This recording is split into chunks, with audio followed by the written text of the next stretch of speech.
For this example, we want to solve x greater than or equal to -2 or x less than 2. And remember that the AND case was the overlap between these two intervals, whereas the OR case is anything that shows up in either of them is going to be included in our final answer. So let's look at this graphically first. We'll do the graph notation. We have all the numbers greater than or equal to -2. So let's see, maybe if 0 is here, -2 is about there, so -2. And it's including -2 because of this equal sign here, and all the numbers bigger than that. So all the numbers bigger than -2. Or x less than +2.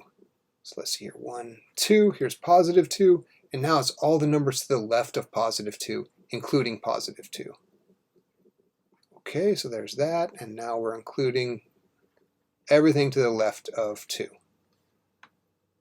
All right, so the OR case, though, is anything that shows up in either of these intervals. But look, these intervals cover the entire real number line. So we don't even need these brackets anymore. They're really not part of it. What we have is the entire number line covered by this solution set. In interval notation, we want to start with the low and go up to the high. So, well, what's the lowest thing we have? -infinity. The comma represents all the stuff in between, and then we go all the way up to +infinity. There's our interval notation. Let's try another one. Here we have x less than 0 or x less than 1. Okay, let's go to our graph notation first. We want all the numbers less than 0. So all numbers to the left of 0 included in this graph, except for 0 itself, because this 0 doesn't have this inequality doesn't have the equal sign under it. So we'll do the open or the soft bracket, the parentheses, and go down like so. All the stuff to the left of 0. Okay, or, so we're including both of these, all the stuff less than 1. So here we go up to 1, and now this says everything to the left of 1. Okay, well, that's weird. We'll go to 1 and we'll go to the left of that. Right, again, we're overlapping here. Now, the OR, remember, is everything that shows up anywhere at all in this graph.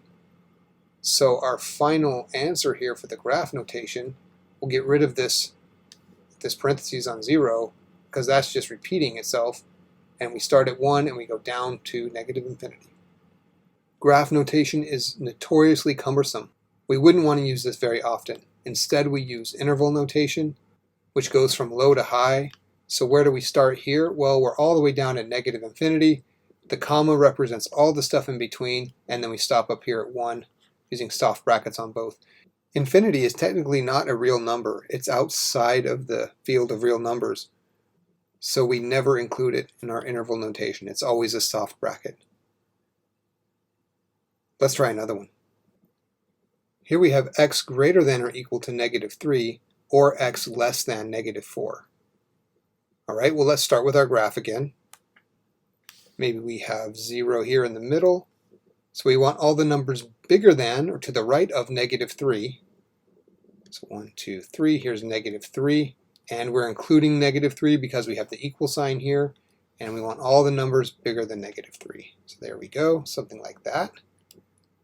Or we also have x less than -4. So that means all the numbers to the left of -4. Not including -4. I'm not including the -4 because there's no equal sign on that inequality. There we go. If this were an AND problem, we'd be stuck right now because these don't overlap at all, and AND is only the overlap. So because it's an OR problem, this graph notation is perfectly fine. Let's do the interval notation. We want to go from low to high. So where does this start? It starts down at -infinity. I'm just mimicking this graph. Then it goes up to -4. It doesn't include -4, so I put the soft parentheses on there. Then it jumps over this space. We jump over the space with this union, a U for union. It's kind of like a U, it's more like a cup. Okay, then we start again at -3. Now I am including the point, so it's a hard bracket.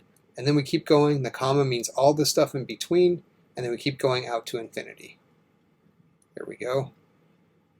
When you have something like this, you always want to have your negative infinity on the leftmost possible slot and your positive infinity on the rightmost possible slot. You should go from most negative, working our way from left to right, to most positive. There we go.